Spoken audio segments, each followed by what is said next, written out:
यहाँ पे एक बात ये भी निकल के आती है कि लोग ये जानना नहीं चाहते कि भी ऑलमाइटी ऑथोरिटी क्या है, और ये सत्य भी है कि हर जीव की अपनी यात्रा है। उसको ऑलमाइटी ऑथोरिटी से क्या लेना देना, उसका कोई वास्ता ही नहीं है। जैसे एक जीव है, एक 84 लाख योनि का एक जानवर है मान लीजिए, उसके जीवन में क्या हो रहा है, उसको बस खाना है, पीना है, सोना है, भोगना है और अपनी फैमिली बढ़ानी है, और खाते पीते आनंद करते करते जब तक शरीर साथ दे वो आनंद में है। फिर शरीर छोड़ने के बाद फिर उसको एक नई यात्रा में जाना है। उसके पास ना ही बुद्धि है इतनी, ना ही उसके पास ज्ञान है। क्यों? क्योंकि वो मौका खो चुका है या उसको वो मौका नहीं मिला है। हो सकता है फ्यूचर में कोई आशीर्वाद मिलने के बाद, कोई अच्छे कर्म के बाद, क्योंकि जानवर भी कभी कभी अच्छे कर्म कर लेते हैं, वो भी किसी का जीव बचाते हैं, वो भी किसी का सपोर्ट करते हैं, तो कोई अच्छे कर्म के बाद उसको अगर मनुष्य का जीवन मिल जाए और उसे ज्ञान मिल जाए, कोई सद्गुरु मिल जाए और कोई उसको भगवान के लिए उसको जागृत कर दे, उसके मन को भगवान की प्राप्ति में लगवाने के लिए कोई उसको मदद कर दे और वो भगवान की प्राप्ति के लिए निकल जाए, तब तो उसकी यात्रा सफल है। लेकिन ज्यादातर लोग जो जीव योनि के हैं, उसको ऑलमाइटी ऑथोरिटी से क्या लेना देना। ना ही उसकी जीवन की यात्रा बदलने वाली है, ना ही उसकी कर्म बदलने वाले है, ना ही उसका मन बदलने वाला है, ना ही उसके भाव बदलने हैं, ना ही वो परलोक में जाने वाला है। वो तो ये जीव है, धरती लोक का जीव है, वो अपने आप को स्वर्ग के लायक भी नहीं समझता। स्वर्ग में जाने के लिए जो अच्छे कर्म इंसान करता है, अगर वो भी नहीं करता तो स्वर्ग में कहाँ पहुंचेगा। वो तो पहले लोक को ही कभी क्रॉस नहीं करने वाला। तो ऊपर के लोक में जब जाने की यात्रा ही शुरू नहीं हुई, उसने परलोक में जाने के लिए उसने कोई कर्म ही नहीं किया, तो फिर ऑलमाइटी ऑथोरिटी तो उसकी सोच से भी परे है। तो ऑलमाइटी ऑथोरिटी का सबसे लेना देना नहीं है, ये तो उन बीज रूप आत्माओं के लिए है। और इसीलिए शास्त्रों में क्या कहा गया, तुम ही ब्रह्म हो, तुम ही शिव हो, तुम ही चैतन्य हो, तुम ही वो महान आत्मा हो, शिवोहम अहम ब्रह्मास्मि। ये उन आत्माओं के लिए कहा गया है, उन जानवरों के लिए नहीं, क्योंकि उसकी यात्रा अलग है और उस ब्रह्म बनने की यात्रा अलग है। उस यात्रा का ज्ञान उसे नहीं है जिस यात्रा पे वो चला है। तो हर धरती पे जो मनुष्य चल रहे हैं उसकी यात्रा अलग है। कोई हद की है, कोई बेहद की है, कोई अलग कला की, कोई अलग पीढ़ी की, कोई किस लेवल की, कोई किस लेवल की।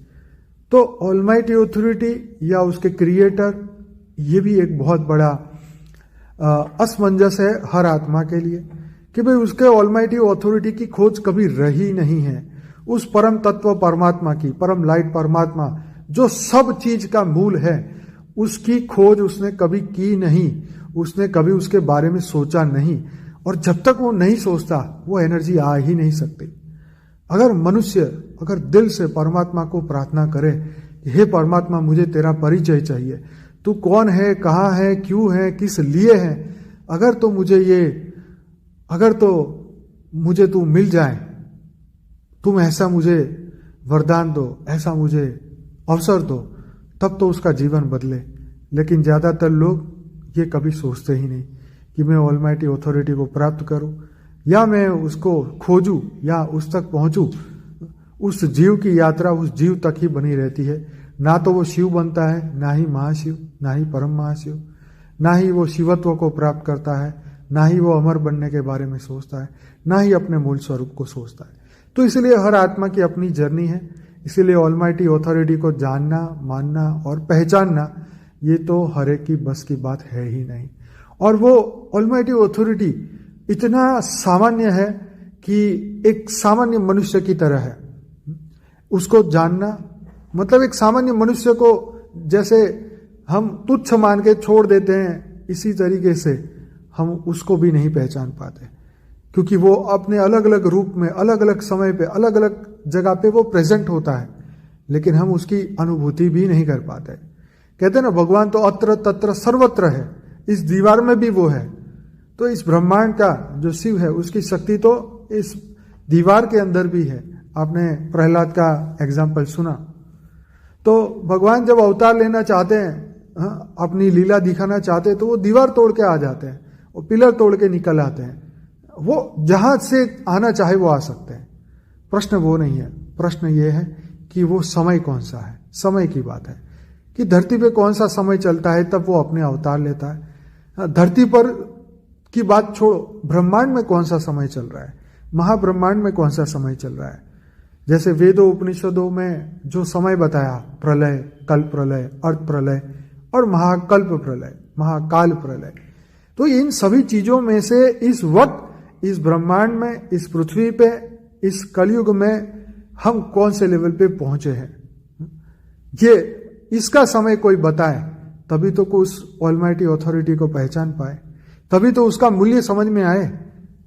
अगर हम ये कह दें कि अभी तो ये धरती 4 करोड़ साल ऐसे ही चलने वाली है, तो सब लोग जानवरों की तरह ही जीना शुरू कर देंगे। क्यों? क्योंकि पता है कि अभी 4 करोड़ साल तो कोई देखने आने वाला ही नहीं है। हम तो फ्री, हम तो आजाद है, कैमरा में कोई हमें देख नहीं रहा, बस खाओ पियो मजे करो। तो यही तो बात है कि हम आजाद बन के आनंद लेना चाहते हैं, लेकिन उस ऑलमाइटी अथॉरिटी को या उसके ज्ञान को या उसके पहचानने का हम संकल्प भी नहीं करते। और जो संकल्प नहीं करता, जो विचार नहीं करता, वो कहीं भी नहीं पहुंच सकता। जो कोई भी कर्म करने से डरता है, वो करेगा क्या? घर में छुप के बैठा रहेगा। जब वो घर के बाहर ही नहीं निकलेगा तो फिर कर्म कैसे होगा? अगर होगा तो वो तो नियत कर्म होगा, तो नियत कर्म से तो कुछ प्राप्ति नहीं होने वाली। ये तो रूटीन कर्म है, खाना पीना सोना, ये तो जानवर भी करते हैं। तो इसीलिए खाना पीना सोना और तो धरती का आनंद ले रहे हो, तो वो तो जानवर भी कर रहे हैं, तो उसमें और मनुष्य के जीवन में कोई फर्क नहीं है। तो वो जीव जैसा जीवन जीना, फिर कुत्ते की मौत मरना, मतलब जैसे ही एक जीव जिस मौत को प्राप्त हुआ, ऐसे ही एक मनुष्य वही मौत को प्राप्त करता है, जिसको बोलते हैं कुत्ते की मौत प्राप्त करना। तो उसमें और इसमें कोई फर्क नहीं। तो इस मृत्यु से कुछ सीखा नहीं इंसान, उसको बार बार स्मशान लेके जाया जाता है कि भाई देख यही होने वाला है अंतिम समय में तेरे शरीर के साथ, लेकिन फिर भी उसकी आत्मा की यात्रा स्टार्ट नहीं होती। यही दुख का कारण है कि मनुष्य को बार बार ये दिखाया जाता है, हर घर में से एक बंदा मर रहा है, कभी ना कभी 5 साल में, 10 साल में, 15 साल में, 20 साल में, हर घर में से एक बंदा जाने वाला है। तो भी मतलब कोई इतना उसको लाइटली लेते, तो बोलते क्या हो गया, उसमें क्या हो गया। बस यही तो बात है, क्या हो गया।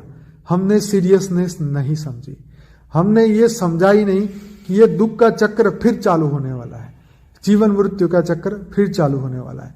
फिर कहाँ पैदा होंगे? अफ्रीका के जंगल में होंगे, आदिवासी के बीच में होंगे, ये कौन से टापू में पैदा होने वाले हैं।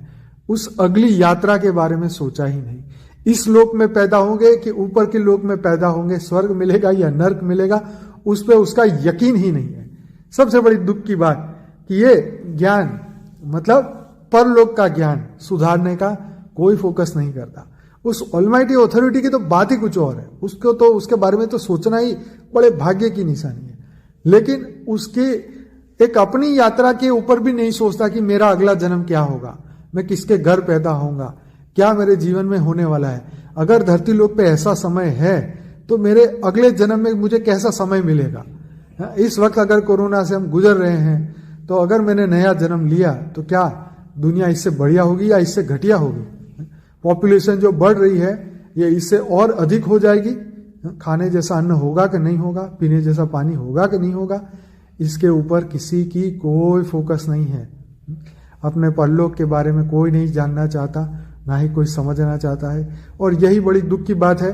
ऑलमाइटी अथॉरिटी तो बहुत दूर की बात है, बहुत ऊंची आत्मा ही सोचती है।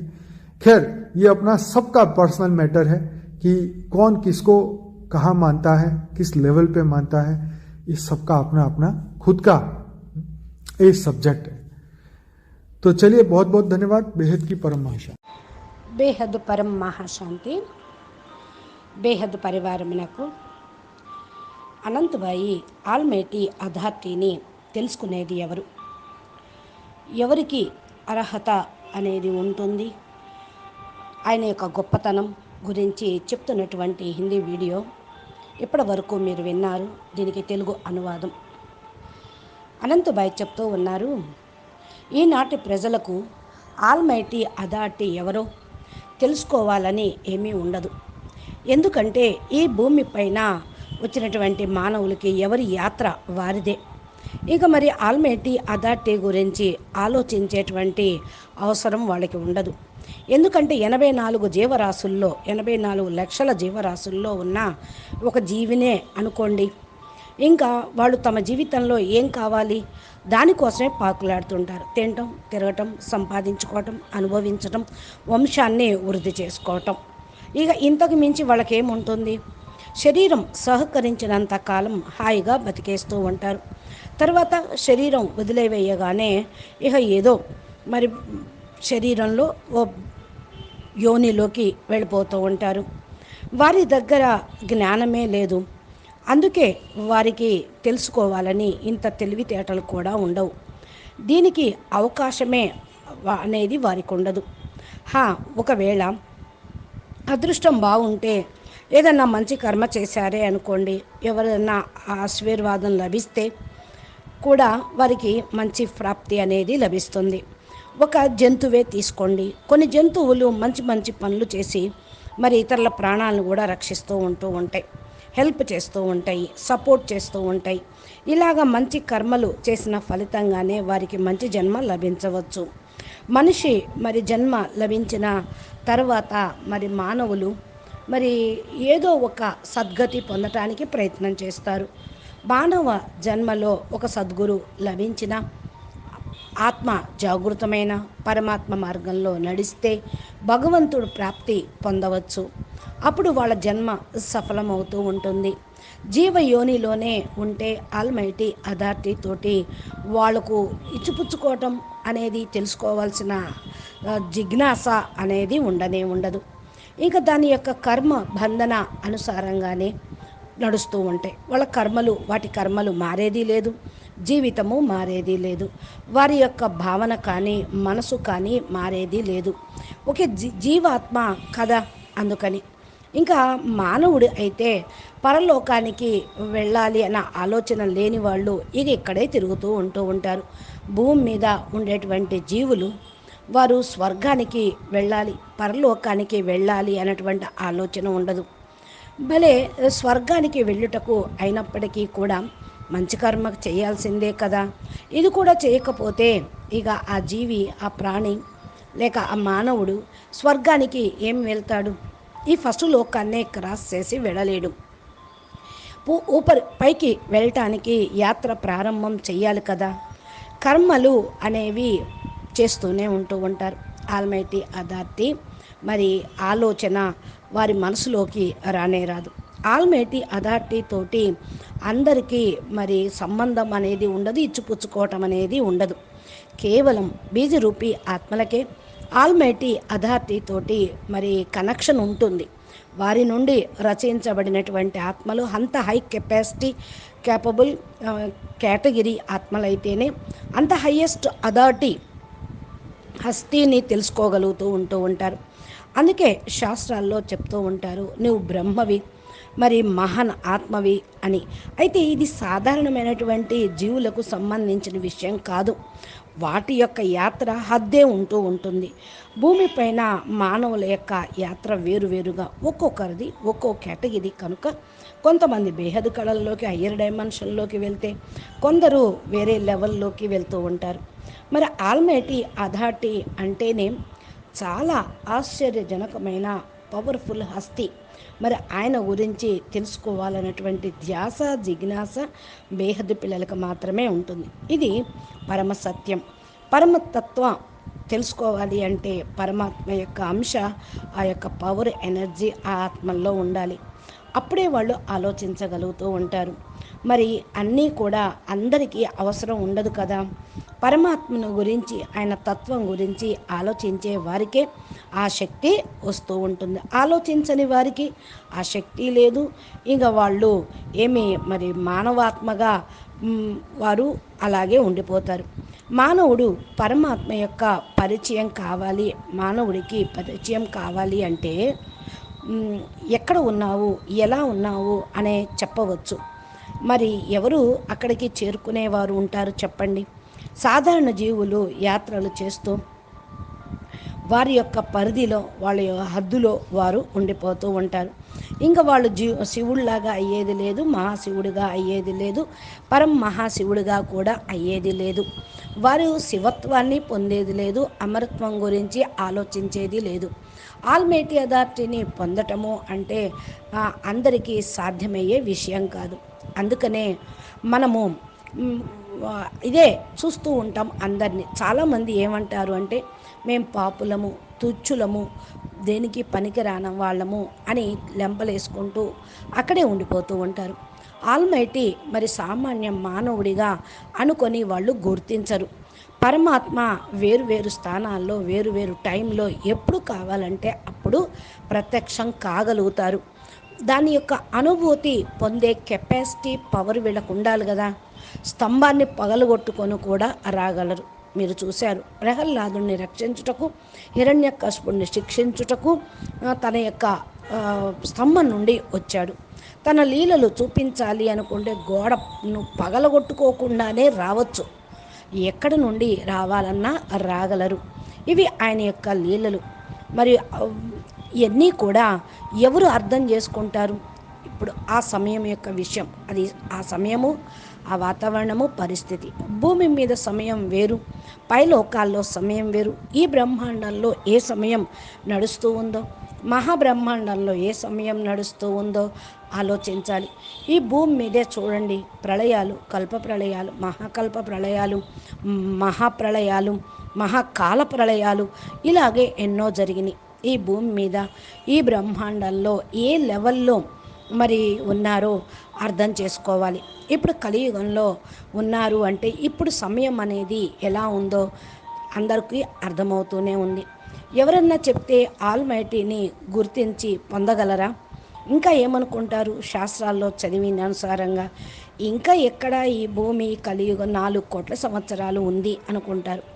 మరి 4 కోట్ల సంవత్సరాలు ఇలాగే నడుస్తే తినటానికి యోగ్యంగా ఏమన్నా ఉంటుందా? తాగటానికి యోగ్యంగా ఉంటుందా? ఇక ఉంది కదా అనుకొని వాళ్ళ యొక్క నడవడిక అదే విధంగా మరి నడుస్తూ ఉంటారు. తినండి, తాగండి, జల్సా చేయండి అనే అనుకుంటూ ఉంటారు. ఇలాగ అయిపోతుంది వాళ్ళ జీవితం. తిని తాగే ఆనందాన్ని పొందవచ్చు అనుకుంటారు. ఇంకా ఆల్మైటీ అథారిటీని గుర్తించాలని, తెలుసుకోవాలని సంకల్పమే చేయరు. మరి ఈ ఆలోచనే రానటువంటి వాళ్ళకి మరి వాళ్ళు ఎక్కడికి చేరుకుంటారు? మీరు అర్థం చేసుకోండి. మరి ఇక కర్మ చేయుటకు భయపడి బయటకే రాకుండా ఇంట్లో కూర్చునే వాళ్ళు ఇంకా వాళ్ళు ఎలా కర్మల్ని సరి చేసుకుంటూ ఉంటారు? ఇంట్లో నుండి బయటకు రాకపోతే కర్మలు తయారు కావా? మరి వచ్చేటువంటి కర్మ సిద్ధాంతం అనేది ఎవరు తప్పించుకోగలరు? ఇది ఒక నియమం. కర్మ ఏ విధంగా అయినా కర్మ బంధనం ఉంటే అది తప్పక తీరుతుంది. ఇంట్లో కూర్చున్నా కొంతమంది ఏం చేస్తారంటే ఇంట్లో కూర్చొని తినటం, తాగటం, మరి చేయటము, ఇది రొటీన్ కర్మ అయిపోతూ ఉంటుంది. జంతువులు ఇవి చేస్తున్నాయి, మనుషులు మీరు చేస్తున్నారు. మీకు వారికి తేడా ఏముంది? భలే తిని తాగి భూమి మీద ఉన్న ఆనందాన్ని అనుభవించాలి అనుకుంటే ఇంకా తింటూ తాగుతూ ఉంటూ ఉంటారు. లాస్ట్కి కుక్క బతుకు, కుక్క చావు చస్తారు అని అంటూ ఉంటారు. అంటే ఏంటి? చివరికి వారు మనిషిలాగే కాకుండా జంతువులాగా వారి గురించే వితౌట్ లక్ష్యం జీవిస్తూ ఉంటారు. ఇంకా శ్మశానానికి తీసుకువెళ్ళి పడేస్తారు శరీరాన్ని. ఇంకా శరీరంతో పాటు ఇలాగే జరుగుతూ ఉంటుంది. అంటే మరలా వారి యొక్క జన్మల యాత్ర, ఆత్మయాత్ర రిపీట్ అవుతూ ఉంటుంది. ఇదే దుఃఖము, ఇదే జీవితము ఇలాగే ఉంటుంది. మానవులు మాటికి ఇలానే తిరుగుతూ పుడుతూ చస్తూ ఉంటారు. ప్రతి ఇంట్లో ఎవరో ఒకరు చనిపోతూనే ఉన్నారు కదా. 10 సంవత్సరాలు, 5 సంవత్సరాలు తర్వాత అయినా కూడా చనిపోవాల్సిందే కదా. మరి ఈ మాత్రం అర్థం చేసుకోవాలి. దుఃఖము, కర్మల చక్రము అనేది తప్పనిసరిగా అవుతూనే నడుస్తూనే చక్రం సర్కిల్ తిరుగుతూనే ఉంటుంది. మరి జీవన మృత్యువుల యొక్క చక్రం నడవాల్సిందే. చనిపోయారనుకోండి, ఆఫ్రికా అడవుల్లో పుట్టవచ్చు, నీగ్రోల దగ్గరికి వెళ్ళి జన్మ తీసుకోవచ్చు, మరి ఏ ఇంట్లోనైనా జన్మ తీసుకోవచ్చు, ఏ దొంగలేళ్లలోనైనా జన్మ తీసుకోవచ్చు. వాళ్ళ కర్మానుసారంగా వాళ్ళకు పైకి వెళ్ళాలి అనే ఆలోచనే లేకపోతే ఇక ఇక్కడే ఎక్కడ పడి ఉండాల్సిందే కదా. మరి చనిపోయిన వాళ్ళు మంచి వాళ్ళతో స్వర్గం లభిస్తుందో నరకం లభిస్తుందో తెలియదు. ఇంకా ఎవరికీ కూడా మరి దేని మీద నమ్మకం లేదు. పరలోక జ్ఞానము అంటే తమను తాము బాగు చేసుకోవటం కదా. జ్ఞానము మరి ఆల్మైటీ అథారిటీ ఇస్తూనే ఉన్నారు. ఆయన గురించి ఆలోచిస్తే మరి ఆయన చెప్పేటువంటి జ్ఞానము అందుతుంది. ఇది గొప్ప భాగ్యానికి గుర్తు. కానీ తమ యొక్క యాత్ర గురించి ఆలోచించిన వారికి నెక్స్ట్ ఏ ఇంట్లో పుడితే వాళ్ళ జీవితం ఎలా ఉంటుందో అనేది కూడా వాళ్ళు ఆలోచించరు. వచ్చే జన్మ ఎలాంటి సమయం ఉంటుందో తెలియదు. ఒకవేళ కరోనాతోటి చనిపోయారే అనుకోండి, మళ్ళా జన్మ తీసుకుంటారు. ఇక మళ్ళా ఇలాంటిదేగా, ఈ కరోనా ఉన్న మూమెంట్లోనే ఇలాంటి వాతావరణంలో జన్మ తీసుకోవాలి కదా. ఇంకా పాపులేషన్ పెరుగుతూనే ఉంటుంది. లాస్ట్కి తినటానికి తిండి ఉండదు, తాగటానికి నీళ్లు ఉండవు. ఇంకా వాళ్ళు పైనకు వెళ్ళాలి, జన్మ లేకుండా చేసుకోవాలన్న ఫోకస్ ఉండకపోతే, పరలోకం గురించి ఆలోచనే లేకపోతే వాళ్ళు ప్రయాణం కట్టేది ఎట్లాగా? ఇవన్నీ కూడా అర్థం చేసుకోవాలి. చాలా ఉన్నతమైనటువంటి విషయాలు. ఆల్మైటీ గురించి ఆలోచించండి. అందరూ కూడా మీరు ఏదైనా సరే మరి పర్సనల్గా ఏదైనా మ్యాటర్ ఉందనుకోండి, ఎవరికి ఏ లెవెల్లో ఒప్పుకుంటారో ఆ లెవెల్లో అర్థం చేసుకుంటారు. బాపూజీ చెప్పేటువంటి జ్ఞానం వారి యొక్క స్వయం సబ్జెక్ట్ అన్నమాట ఇది. కాబట్టి ఎవరు ఎక్కడికి చేరుకోవాలో అక్కడికి చేరుకుంటారు అని అంటున్నారు అనంతభాయ్. అచ్చా, పరం శాంతి, నమస్తే, ధన్యవాదాలు. బేహద్కే బేహద్ పరం పరం పరం మహాశాంతి హై, మహాశాంతి హై, మహాశాంతి హై. నమస్తే. బాపూజీ దశరథభాయ్ పటేల్ తెలుగు ఛానల్లో బాపూజీ చక్కటి తెలుగు వీడియోలు మరి లైవ్ ఎపిసోడ్స్ అనంతభాయ్వి, మా దివ్య సందేశాలు, ఏ రోజుకి ఆ రోజు పురుషార్థానికి సంబంధించిన జ్ఞానం పాయింట్స్ అవన్నీ కూడా చెప్తూ ఉంటారు. మీరు మా ఛానల్ని సబ్స్క్రైబ్ చేసి గంట సింబల్ని ప్రెస్ చేస్తే నోటిఫికేషన్ రూపంలో మీకు మరి బాపూజీ అప్లోడ్ చేసే వీడియోలు వస్తాయి. దాని ద్వారా మీరు జ్ఞానాన్ని పొంది చక్కటి జీవితాన్ని హయ్యెస్ట్ లెవెల్లోకి వెళ్ళటానికి పురుషార్థము చేయండి. ఆల్మైటీ ఎవరో, శివత్వం ఏంటో, మహాపరమతత్వం ఏంటో, మహాశివుడు కావాలా, మహాశివుడు కావాలా అనేది మీరు నిర్ణయించుకోండి. అచ్చా, పరం శాంతి, నమస్తే, ధన్యవాదాలు.